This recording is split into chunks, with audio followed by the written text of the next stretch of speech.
بەڕێزان سەرنجتا ڕادەکێشم هەروەکو لە دەستپێکی ئەم بەشەی هەواڵ پێم ڕاگەاندن کە دوو میوانم لەگەڵ دەبێت بەڕێزان عەدالەت عەبدوڵڵا نووسەر و مامۆستای زانکۆ لە سلێمانی لەگەڵمان دەبێت، هەروەها دکتۆر محەممەد شاکر ئەندامی خولی پێشووی پەرلەمانی عێراق لە نێو ستودیۆی ناوەندی کوردستان 24 لەگەڵمان دەبێت. دەستپێک دێمە لای تۆ دکتۆر، سڵاوت لێبێت. سپاس. کارنامەکەی سوودانی یعنی وەکو چاودێران باسییان لێوە کرد کارنامەیەکی بە جوان وەسف کراوە لە خزمەتی گەلدایە و هەروەها تا ڕادەیەکی زۆرش خزمەت گوزاریە. ئەنی ئەگەر دیقەت بدەینێ لە کارنامەکانی دیکەش بە هەمان شێوە ینی بەم شێوەیە وەسف دەکرێت، بەڵام دەکرێتەوە سەر جێبەجێکردنەکەی پێت وایە کە جێبەجێ دەکرێت یاخود ئەویش بە دەردی وەک چۆن دەڵێ لە کوردەواریدا کابینەکانی پێشوو کە کارنامەی کابینەکانی پێشوو دەچێت. بەڵێ زۆر سپاس کاکەندرێن، سڵاو بۆ جەنابت و بۆ بینەرانی کوردستان 24. بەفعلی یعنی کارنامەی محەممەد شیاع سوودانی لە ڕووی ناوەڕۆکەوە یعنی دەتوانین بڵێن کارنامەیەکی نایابە، زۆر بە جوانی داڕژراوە. خاستان محەممەد شیاع سوودانی لە خولی ئێمە ئەندامی لیژنەی تەختیت و بەرنامجی حکومی بوو، خۆی ئەندامی ئەو لیژنەیە بوو، بۆیە پسپۆرێتێکی باشی وەرگرتووە و ئەکید یعنی وەکو دیارە مناسبی تەنفیذیش هەم وەزیر و ڕئیس هەیئە و محافظ و قائم مقام هەموو یعنی هەموو شێوازی حکمڕانی بینیوە و ئەندام پەرلەمانیش بوو، بۆیە دەبینین حتا لە ڕووی تەشریعیشەوە خاڵی زۆر گرنگی تێدا. وەکو جەنابت باست کرد کارنامەکە لایەنی خزمەتگوزاری لەسەر ئاستی هەموو سێکتەرەکان زۆر بە جوانی خەلەلەکان دەستنیشان کراون و خاڵی زۆر بەهێزیش تێدا، حتا ئەوەی پەیوەندی بە هەرێمی کوردستانەوە ئەو کێشانەی نێوان حکوومەتی اتحادی و هەرێمی کوردستان من ئەو کارنامانە کە بینیم یعنی عادل عەبدولمەهدی و کاظمی هیچ کارنامەیەک بەو شێوازە ئەو خاڵە باشانە کە لە ساڵحی هەرێمی کوردستان و چارەسەرکردنی کێشەکان بەو شێوازە نەنووسراونەتەوە حتا لە ڕووی خزمەت گوزاریشەوە. بەڵام وەکو جەنابت باست کرد وەکو عەرەب دەڵێن العیبرە بالتەطبیق، گرنگ ئەوەیە جێبەجێ بکرێت. بەڵام بەڕاستی لە ڕووی دەستوری کارنامە کە دەنجی لەسەر دەدرێت، ئێستا خۆی محەممەد شیاع سوودانی ئەو کارنامەی هێنا وەکو بەرنامەی کاری خۆی لە مادەی 76 دەستور کە باس لە دەنگدان دەکە. ئێستا ئەمڕۆ کە دەنگدان لەسەر وەزیرەکان دەکرێت یەک بە یەکە خودی محەممەد شیاع سوودانی دەنجی لەسەر نادرێت، ڕئیس وزەرا دەنجی لەسەر نادرێت، بەڵام دەنگ لەسەر کارنامەکەی دەدرێت. بۆ چونکە خودی محەممەد شیاع سوودانی کوتلەکان فراکسیۆنەکان حزبەکان ئەوانەی کە بەشدارن لە حکوومەت بۆیە ئامادەبوونە بەشدار بن لەم حکوومەتە، چونکە ئیتفاقیان لەسەر کۆمەڵێک خاڵ کردووە و ئەو خاڵانەش تەزمین کراون لە نێوان یعنی لە نێو بەرنامەی حکومی، بۆیە دەنگ لەسەر بەرنامەی حکومی دەدرێت. ئێستا یەکەم حال دەکرێت لە بیدایەت بوو دەکرێت لە دواتریش بی، بەڵام وەکو نەریت یەکەم جار دەنگ لەسەر بەرنامەجی حکومی دەدرێت کە دەنجی لەسەر دەدرێت کەواتە ئەو حکوومەتە ملزەمە بەوەی ئەم خاڵانە جێبەجێ بکە. ئێمە خاڵ داواکاری ئێمای کوتلە کوردستانیەکان بەگشتی و هەرێمی کوردستان هەمووی داواکاری دەستورین، داواکاری یاساین، بەڵام کە دەبینین پێشێلی دەستور دەکا یعنی باس لە حکوومەتەکانی پێشووتر دەکەم دێن ئێستا دووبارە لە تحالفێک ئەوە تحالفی ئیدارەت الدەولە کە ئێستا حکوومەت پێک دەینن تەوقیع کراوە لە نێوان هەموو لایەنە سیاسیەکان کە پابند من بە کۆمەڵێک خاڵ کە خاڵی زۆر باشی تێدایێت تایبەت بە هەرێمی کوردستان. ئەمەش محەممەد شیاع سوودانی خودی ئەم اتفاقشی تەزمین کردووە لە ضمنی بەرنامەجی حکومی. ئەو خاڵانە هەمووی جێ کردوتەوە لە ناو بەرنامە ئیزافەتەن لەگەڵ ئەوەی هەندێک خاڵی تریش بەشێکی تریش کە خۆی یعنی داگەڕێشتۆ خاڵی تریشی تێدایە. ئەمانە هەموو جێی کراوەتەوە دووبارە ئەگەر دەنگ لەسەر بەرنامەجی حکومیش بدرێت ئیدی لە ڕووی قانونی لە ڕووی دەستوری دەنگدان لەسەر خودی بەرنامەجی حکومی ئەمە هەموو وا دەکا کە فشاری زۆر لەسەر لایەنەکانی تر بن. ئێمە وەکو جەناب دەڵێ ئەگەر دەنجی لەسەر نەدەن لە ڕووی دەستوری ئێمە دەنگمان بەرزە، لە ڕووی یاسایی دەنگمان بەرزە، لە ڕووی بەشداریکردن لە حکوومەت و دەنگدان بەم کابینەیە و بەرنامەجی حکومی کە زۆر وازەحە و بڵاو کراوەتەوە دیسان بە هەمان شێواز هەمووی لە ساڵحی ئێمە ئەمە وا دەکا ئەگەر پێویست بێ حتا لایەنی نێودەوڵەتی و لایەنی ئیقلیمی و ئومەم متحیدەش ئاگادار بکەین و ئەگەر پێشێلکارێک کرا ئەوە وا دەکە موقفی ئێمە زۆر بەهێزتر بی کە ئەگەر هات و ڕئیس وزەرا یان ئەم حکوومەتە ئەم خاڵانەی کە لە بەرنامەجی وزاری هاتیێت جێبەجێ نەکات. ورتر لەسەر ئەمە قسە دەکەین دەمێ بچمە لای مامۆستا عەدالەتیش لەوێش ئەو پرسیارەی ئاراستە بکەم. سڵاوت لێبێت کاک عەدالەت، مەبەستمە ینی هەر لەسەر کارنامەکە شتێکی تێدا لە کارنامەکە چێ هەرچێ دەدوێنی بە جوان و بە نایاب وەسفی دەکات ئەم کارنامەیە، ینی دەکرێت بڵێت تایبەتر لە کارنامەکانی پێشووتر. ینی ئەوەی ئەگەر دیقەت بدەیە بۆ مادەی 140 مانگێکی داناوە، بۆ یاسایی نەوت و گاز 6 مانگی داناوە، بۆ زۆر پرسی دیکە مودەی داناوە، ینی کات هەیە. ینی پێت وایە سوودانی لەم ماوەیە کە هەیەی ئەو کاتێک کە داینەوە هێندە بە ئاسانی دەتوانێت شتەکان جێبەجێ بکات ئەم کاتە سەرنجی منە ڕاکێشەوە بۆ یەکردمە پرسیارێک لە تۆ. بڵێ خۆی ئەزمموی ئەندازەی جێبەجێکردنی کارنامەی حکوومەتەکانی پێشووە کە هەنێ جارواکە شتێک لە ڕەشببینی هەبێ بەرامبەر بە هەر کارنامەیەکی حکومی کە لەگەڵ پێچێنانی کابینەی تازەیە ئەخرێتە ڕووەوە خەڵکی عێراق و ڕایگشتی خەڵکی عێراقی لێ ئاگادارەکرێ هەمان بە هەمان نەفەس و بە هەمان دیدیش تەماشای بێگومان ئەم پەیڕەوە وزاریەکرێ کە حکوومەتی محەممەد شیع سوودانی ئەیخاتە ڕووبۆ لەبەرەوەی خەڵکی عێراق لە ڕاستیە ئەمڕۆ یەکەم کابینەی وزاری نییە کە دەست بەکارە بێت چەندین کابینێتری وزاری بەکار دەست بەکار بووە کە هەندێک جار هەندێک ناوەندی مەدەنی و هەندێک ناوەندی زانستی کاتێ هاتوون با بڵین هەڵسەنگاندنیشان بۆ ئەندازەی جێبەجێکردنی ئەو بڕگە و مادانە کردووە کە لە کارنامە و پێڕەوە وزاریەکانە هاتووە تەماشاکەن لە ڕاستیە تەمەنی حکوومەتەکانە گەر 4 ساڵیش بوو بێ یعنی جاری وایە ڕەنگە ساڵێکی چوو بێتە سەر یا کەمتر یا زووتر بەهۆی ئەنجامدانی هەڵبژاردننی پێشوەختەوە نەتوانراوە لەو ماوە زەمەنیە ئەو منهاجە وزاریە ئەو پەیڕەوە وزاریە وەکو خۆی جێبەجێ بکرێت جاری وایە لە ساڵ با بڵین 50 جێبەجێ نەکراوە ئەم ڕابردووە ئەم ئەزمونەی کە هەبوو واکە کە تا ڕادەیەک تەماشاکردنی ئەوەی ئەمڕۆ لە بەردەستمانەوە بە ناوی پەیڕەوی وزاری حکوومەتی محەممەد شیع سوودانی ئەیبینین تا ڕادەیەک وا تێبگەین کە پەیڕەوێکی ئایدیاڵە یعنی بە شێوەیەکی نمونەیی نووسراوە بەڵام خۆ هەمومان نەزانین ئەبێ هەموو پەیڕەوێکی وزاری تا ڕادەیەکی زۆر مزداقێتی خۆی لەوە وەربگرێت کە لە ناو مێژووە لە تاقیکردنەوەیە تا چەند ئەتوانێت دەربچێ ئەمە ئەو خاڵەیە کە بە بەردەوامی عێراقیەکان ئەیکەن بە پێوەەر وە خودی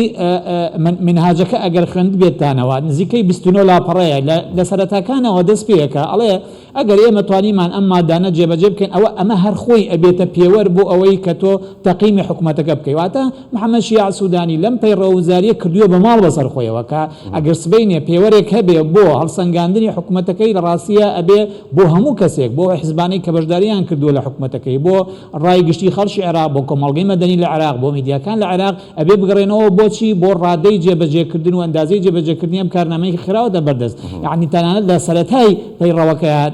دایناوە بەڵام بەدیوەکەی ترا پرسیارەکە ئەوەیە ئایا بەفعلی ئەم کارنامەیە کە نووسراوەتەوە کارنامەی حکوومەتێکە کە تەمەنەکەی ساڵێک بێ یعنی بە گریمانەی چونکە باس لە زەمینە خۆشکردنەکە بۆ هەڵبژاردننی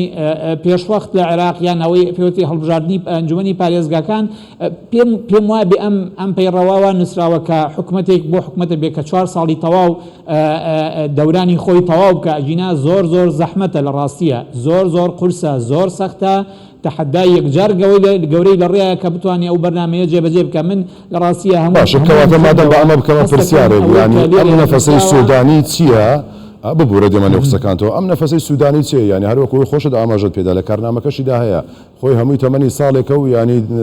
قسەی لەسەر هەڵبژاردننی پێشوەختەش هەیە ئەم نەفەسە چییە؟ ئایا فشارێکی لەگەڵە فشارێکی نێودوڵەتی بۆ چاکردن و جوانکردنی ئەو ڕۆژەی کە لە عراق دەگوزارێت لە ڕووی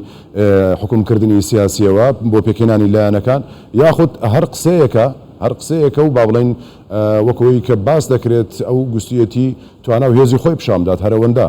ڕای تۆ چییە لەسەرەوە؟ بێجگە لە مەسلەی ئەوەی کە بێگومان لە ماوەی ڕابردووە فشار هەبووە بۆی عێراق لە بنبەستی سیاسی بێتە دەرەوە ئەمەش تەرجەمە بکرێت لە با بڵێن دانانی و پێشێنانی هەر حکومەتێک و دانانی هەر کارنامەیە کە هەی بێ بێجگە لەم ڕەهەندێکی تری ئەوەیە بۆ محەممەد شیع سوودانی لە ڕووی معنەویەوە گرنگە کە کارنامەیەک پێشکەش بکە کە ڕنگدانەوەی چی بێ ڕنگدانەوەی دووشت بێ یەکەمیان ڕنگدانەوەی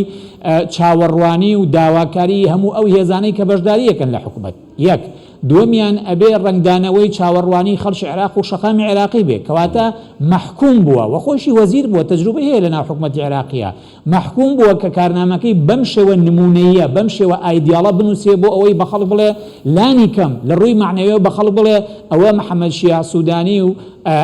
ئەو دەستە و ئەو تیمەی کە لەگەڵ یا ئیشەکان لە ئێستاوە ئەزانن توانای تەشخیصکردنی کێشەکانی خەڵکی عێراقی و چاوەڕوانەکانی خەڵکی عێراقیان هەیە ئەمما جێبەجێکردنەکەی بێگومان ئەو بابەتەیە کە هیچێکی من بە تەسەوری خۆم هیچێکی لە سەرۆکی حکومەتەکان لە عێراقا زۆر ترسیان لێی نەبووە، چونکە بە بەردەوامی هەمومان نەزانین کە حکومەتەکانی عێراق هێزی گەورەیان لە پشتەوە بووە کە خاوەن قاعیدەی پەرلەمانی لە ناو پەرلەمانە لە پەرلەمانەوە و دەسەڵاتی تەشریعی ئەتوانێت سبەینێ چاودێری ئەندازەی جێبەجێکردنی ئەم کارنامەیە بکە. ئەگەر تۆ بێت و یعنی حکومەتەکە خۆت پێکێت نابی و توانای ئەوەش هەبێ استقطابێکی سیاسی دروست کرد بێ لە ناو پەرلەمانی عێراقەکە دعمی ئەم حکومەتە بکە، ڕەنگە پرۆسەی لێپرسینەوە و چاودێریکردنی لە ڕاستیە لاواز بێ. ئەمە یعنی زۆربەی زۆری سەرۆکوەزیرانەکان لەم خاڵە نەترساون، یعنی تا چەند جێبەجێیەکەن گرنگە لە پێش کاتێکە بڕیار دەبێت دەنگ بە حکومەتەکە بدرێ. باشە، ینی پێت وایە سوودانیش هەروەکو سەرۆکوەزیرەکانی دیکەش بە هەمان شێوەیە لە ڕووی کارکردن و حکومکردنەوە تەنها ئەوەیە ڕەنگە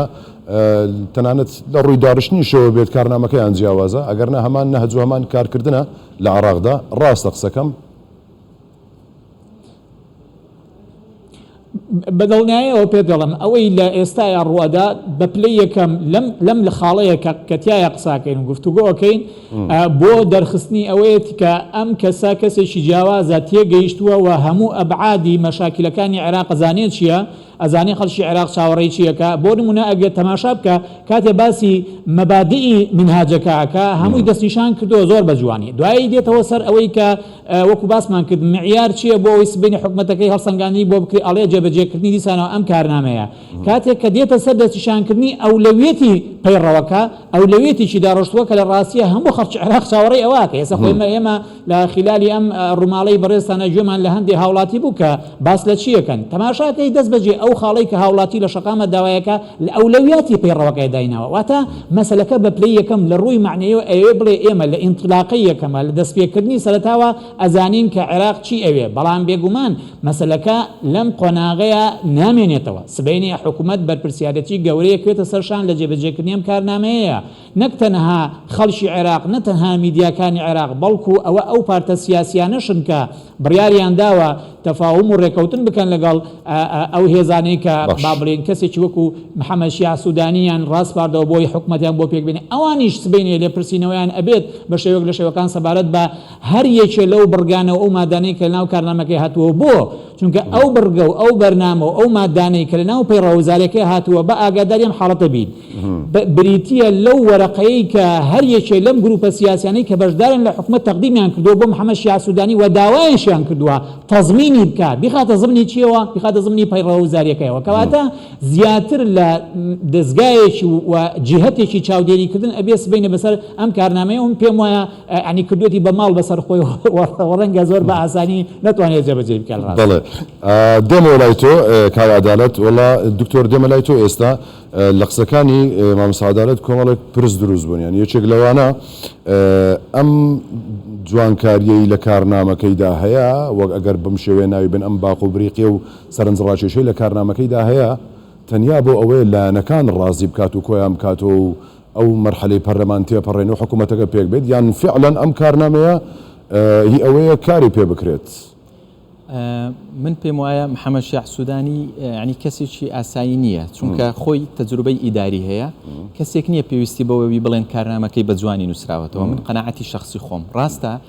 خاڵەکانی لایەنە سیاسیەکانی تەزمین کردووە، چونکە ئەمانە لە کۆتا جار ئەم حیزبانن کە بەشدارن لە پێکینانی حکوومەت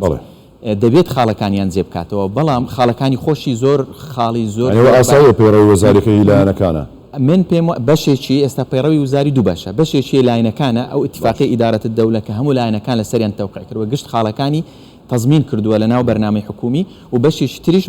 دیدی تایبەتی خۆیە کە لایەنەکان لەسەری ڕێککەوتون. محەممەد شیع سوودانی من پێم وایە احتیمالە ئەو خاستن جەنابەت کە باست لە ماوە کرد هەندێک طبعا ئەم هەموو خاڵە گرنگانە ئەم هەموو یعنی ئەم هەموو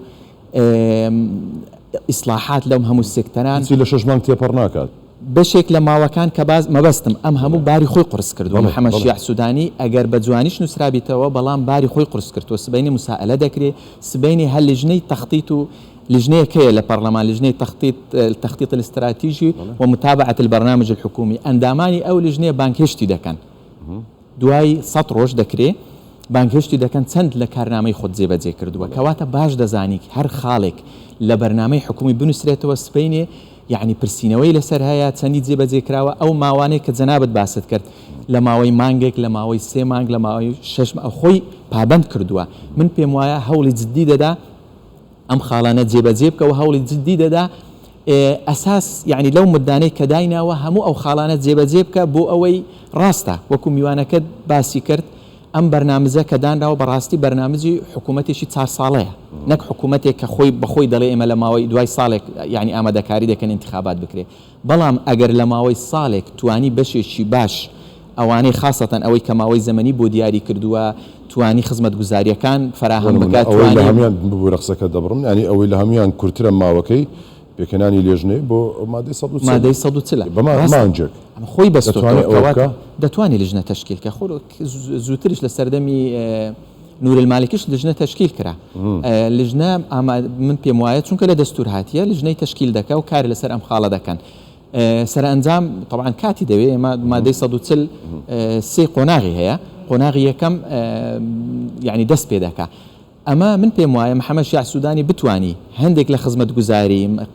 سێکتەری ئەو سێکتەرانەی کە تایبەت یعنی تەماسی مباشری هەیە لەگەڵ هاوڵاتی وەکو کارەبا دۆخی کارەبا باش بکە دۆخی خزمەت گوزاری باش بکە بەتاڵە هەوڵدا یعنی کەم بکاتەوە فڕەسی عمل زیاد بکە ئەگەر هاوڵاتیان بینیان یعنی بەجوانی لە ماوەی ساڵێک قەت نایەن محاسبەی لەسەرەوەی بکەن کە لە ماوەی ساڵێک نەیتوانێت کاری 4 ساڵ بکە ئەگەر لە ماوەی هەولێر و بەغدا بەنسبەت ئەمەش بە هەمان شێواز چونکە ئەم من پێم وایە طموحی ئەوەی هەیە ئێستا کە خولێکی تریش کاندید بکرێتەوە هەوڵ دەدا هەموو لایەنەکان ڕازی بکە هەوڵ دەدا بەشێکی زۆر لە کارنامەی خۆی لەو ماوەی سەرنجڕاکێشانەکەی بۆ ئەوەیە زیاتر بێت لەگەر ینی بۆ کابینەکەی داهاتوو من پێم وایە دافعی گەورە ئەوە دەبێت خاصەتەن ئێستا محەممەد شیع سوودانی نەک وەکو شەخص وەکو ئیطاری تەنسیقی وەکو چوارچەوەی هەماهەنگی ئێستا لە تەحەدیدان منافەسەی گەورە لە نێوان ئیطاری تەنسیقی لەگەڵ تیاری سەدری تیاری سەدری ئێستا نە لە ناو حکوومەتە نە لە ناو پەرلەمانە لە شەقامە و ماوەیەک من پێم وایە ماوەیەک مەجای محەممەد شیع سوودانی دەدەن دوای 100 ڕۆژ زووتریش لە حکوومەتی عادل عەبدولمەهدیش مقتەدا سەدر 100 ڕۆژی دایە دواتر یعنی ڕەخنەی لێگرت کە نەیتوانێت کارەکانی جێبەجێ بکە ئیطاری تەنسیقی بەگشتی و محەممەد شیع سوودانیش بە تایبەتی ئەمە باش دەزانن ئێستا تەحەدایەکی یەکجار گەورەیە و هەوڵ دەدەن ئەم حکوومەتە جیاوازتر بی لە حکوومەتەکانی تر بۆی بتوانن لە انتخاباتی داهاتوو لە هەڵبژاردننی داهاتوو بتوانن دووبارە کورسیەکانی خۆیان بێنەوە چونکە لە دەکەی سوودانی لە نێوان دوو بەرداشە هەم لایەنەکان هەمیش شەقام مەسئولیەتی زۆری لەسرە بەڵام لە هەمان کاتدەمە بەسەرەوە پەرلەمان هاتووەتە سەر شەقامەکان ئەوەیە بەڵام پاڵپشتیشی دەبی بەڕای من ئیطاری تەنسیقی بە هەموو ئیطاری تەنسیقی بە هەموو هێزەوە پاڵپشتی سوودانی دەکەن باشە دەچمەوە لای مامۆستا عەبدوڵڵا مامۆستا عەدالەت عەبدوڵڵا مەبەستمە ئەوە لێ پرسم مامۆستا ینی تۆ تا چەند گەشتبینی لە پەیوەندیەکانی نێوان ینی سوودانی پەیوەندیەکانی نێوان هەولێر و بەغدا کێشەکانیان چارەسەر بێت و ینی ئەوەی کە لە ڕابردوودا هەبوو نەمێنێت دەمێنێ یانەوە شتێکی بەردەوامە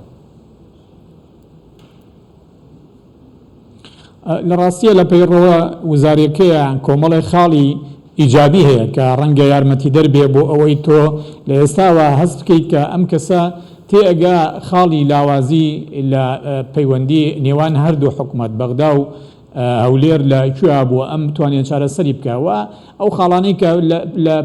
پەیوەندیدارە بەم پرسەوە لەلایەن محەممەد شیع سوودانیەوە لە پەیڕەوەکەیە دەستنیشان کراوە ئێمە هەمومان بینیمانوە پێم وایە بێ هەر لە لای خۆشتان لە کوردستان 24 ئەو خاڵانە هەمووی دەستنیشان کراوە ئێمە لای خۆشمان نووسیمانە یعنی هەمووی خاڵی ئیجابین بەڵام پرسیارەکە دیسانەوە ئەوەیە بۆ نمونە مەسەلەی مادەی 140 کە بابەتێکی گرنگە مەسەلەی خاکە بەنسبەت ئێمە وەکو کورد ئایا تا چەند ئەتوانرێ ئەم مادەیە زیندوو بکرێتەوە و لیژنەی باڵای جێبەجێکردنی مادەکە چۆن دەست بەکارە بن و چۆن ئەتوانن لە ماوەی بۆ نمونە دوای مانگێک لە پێکەنانی کابینەی حکوومەت ئەم لیژنەیە ئیشی خۆی بکەوە ئەو استحقاقاتانی کە ئەم مادەی ئەی سەپێنێ یان دروستیەکە چۆن چارەسەری بکە سەبارەت بە مەلەفی نەوت خاڵێکی ئیجابی کە تایە هەبێ لە پەیوەندیە لە نێوان هەرێم و بەغدا ئەوەیە کە نایەوێت هیچ تەشەنەژەیەک دروست بێلانی کەم لە شەشمانی یەکەمە لە نێوان حکومەتی هەرێم و حکومەتی بەغدا سەبارەت بەم مەلەفە و ئەم سەپۆرتی پشگیری چییە کە پشگیری گفتوگۆ و دیالۆگی نیشتیمانیەکە و دیالۆگی نێوان هەردوو حکومەتی هەرێم و حکومەتی بەغدا بۆ ئەوەی ئەم مەلەفە چارەسەر پێوە هەندێک خاڵی شەیە گەستەنشتاندا بێ باستەوە کە ئەم بەرنمەیە بە پێی ڕێککەوتنی ئەو هێزانەی کەوە لەسەر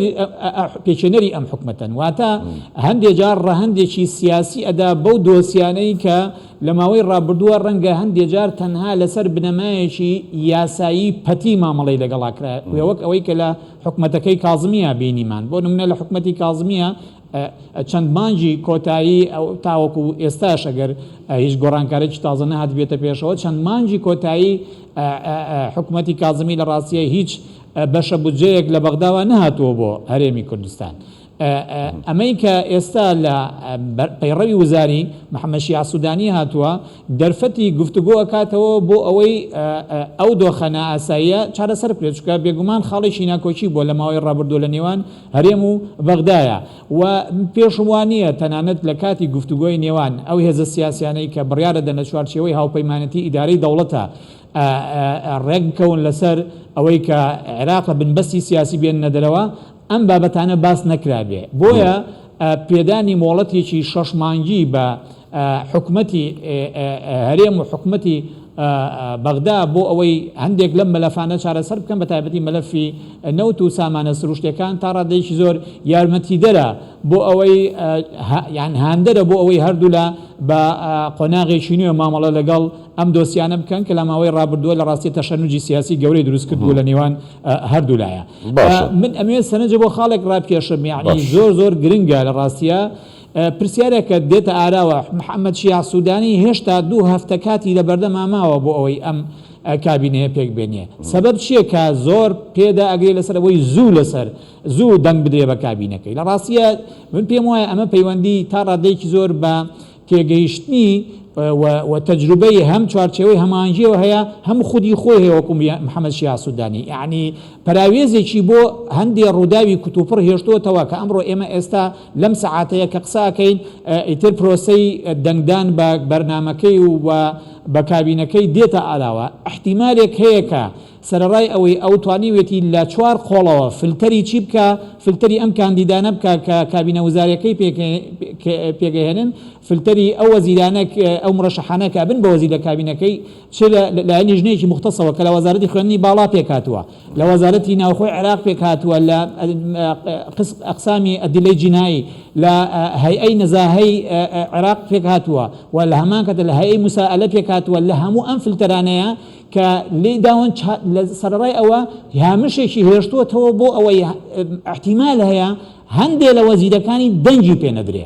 کە دەنگی پێنەدرا و ڕێژەی 50 زایدێکی وەرنەگرت کابینەکەی ئەو کاتە ناچار ئەبێت چی بکە زۆر بە خێرایی لە ماوەی 2 هەفتەیە کە لە بەردەستیەتی هەوڵ بداکە تەعویزی ئەو وەزیرانە بکاتەوە کە دەنجیان نەهێناوە بۆی احتیمالێکی داناوە کە ممکنە 2 فلتەری تر ڕۆڵ ببینێ فلتەری جاری وایە میزاجی تایبەتی ئەندام پەرلەمانێک کە حزوری هەیە لە کۆبوونەوەکەی ئەمڕۆیە یان فلتەری هەڵسانگاندنی تایبەتی و هەندی اعتیباراتی سیاسی کەتەیەکە وەکو بۆ نمونە ئێستا بینیمان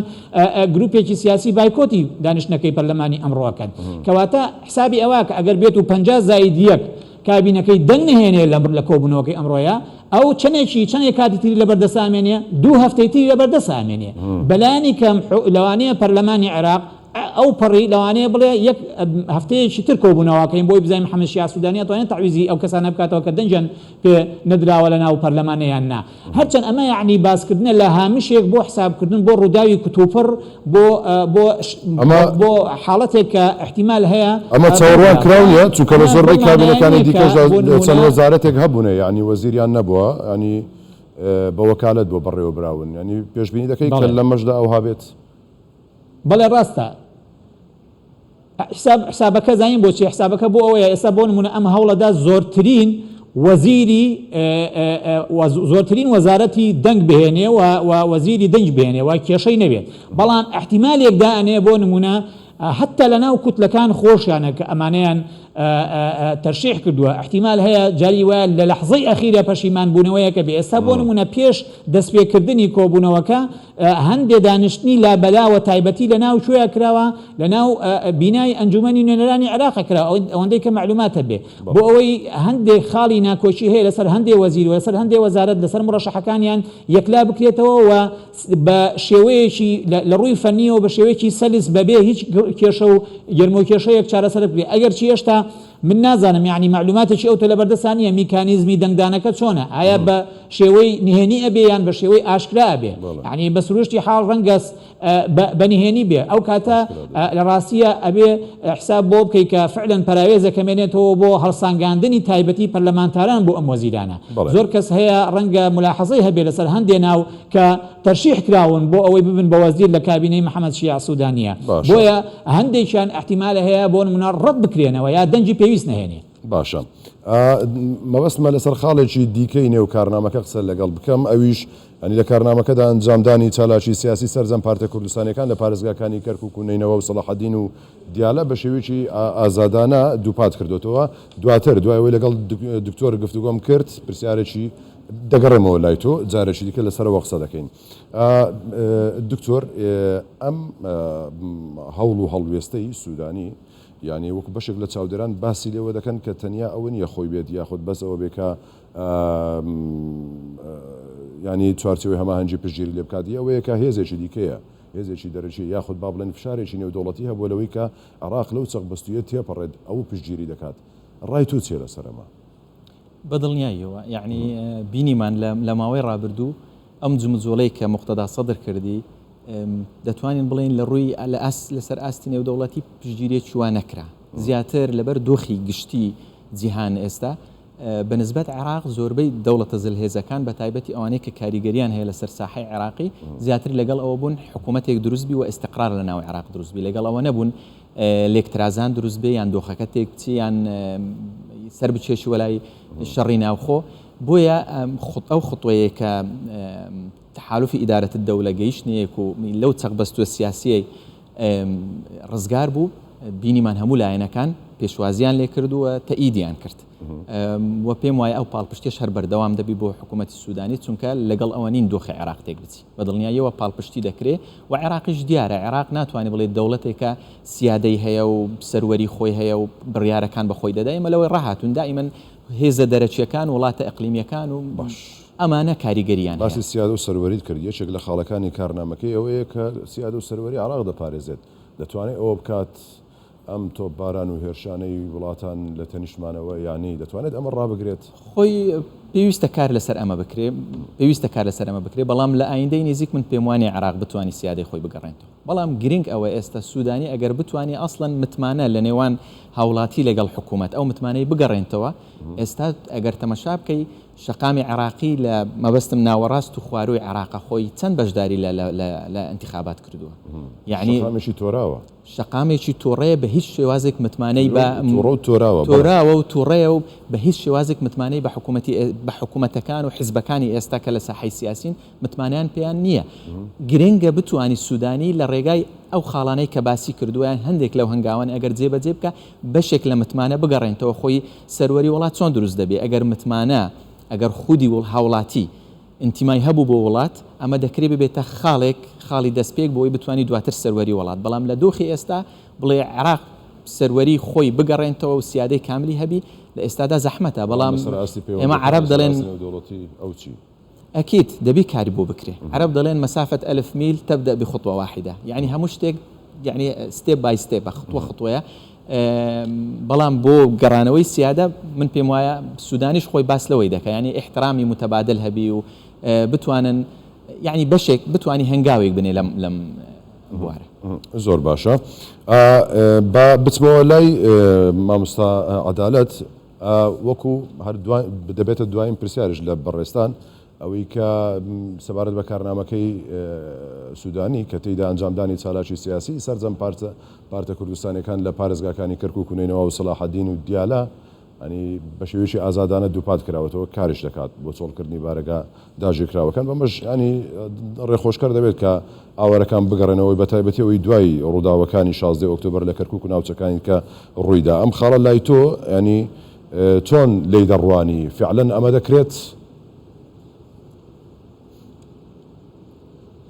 بەڵێ ئەمە یەکێکە لە خاڵەکان و پێم وابێ پۆینتی سیانزەیە لە پێڕەوە وزارێکەیە و خاڵێکی دیسانەوە ئیجابیە بە تایبەتی کە ڕێگادا هەموو هێزە کوردستانیەکان لە چەند پارێزگایەکی گرنگ لە عێراقە کە پارێزگاکان بەشێکی زۆریان ئەکەونە یان نەتوانین بڵێن هەمویان ئەکەون ناوچەکانی جێی ناکۆچی ئەمە مووسڵە کەرکووکە دیالێ سەلاحەدینە لە هەمووان پارێزگایانەیە کە هێزە کوردستانیەکان بتوانن چالاک بن دیارە بە پلەی یەکەمیش مەبەست ڕەنگە بە پلەی یەکەم مەبەست لە پاری دیموکراتی کوردستان بێت چونکە ئەو تەنها پاری دیموکراتی کوردستان ڕەنگە کێشەی هەبێت لە هەندێک پارێزگایە حزوری سیاسی نیە بەهۆی ئەو هەلومەرجەی کە لە ساڵی 2017 ڕوویدا لە 16 ئۆکتۆبر ئەم خاڵە لایەنە ئیجابیەکەی لە چیایە لەوەیە کە هەر خۆی لە مینهاجەکەیە میکانیزمی بۆ داناوە میکانیزمەکە چییە؟ میکانیزمەکە ئەڵەیە سوپا پۆلیسی فیدرالی حەشدی شعبی دەبێ بشنە دەرەوەی شارەکان و لە جیاتی ئەوان پۆلیسی خۆجێیی و دەستگا ئەمنیەکان دۆسی ئەمنی ناو شارەکان بگنە دەست یعنی خاڵێکی داناوە و لە هەمان کاتە لە ناو کارنامەکەیە میکانیزمێکیشی بۆ داناوە کە چۆن جێبەجێ بکرێت ئەمە طبعا دوایی ئەکەوێتەوە سەر ئەو هێزوو لایەنە سیاسیانەی کە بەشدارن لە حکوومەتەکە لە محەممەد شیع سوودانی بپرسنەوە کە چۆن ئەو میکانیزمە ئەخاتە گەڕوە چۆن جێبەجەیەکە چکە بتێو نەتێ بێگومان هێزێکی وەکو حەشدی شعبی هێزێکی گرێدراوی تەنها ئیرادەیەکی ناوخۆیی نییە وەگەزانین یعنی بە ئاسانی ڕەنگە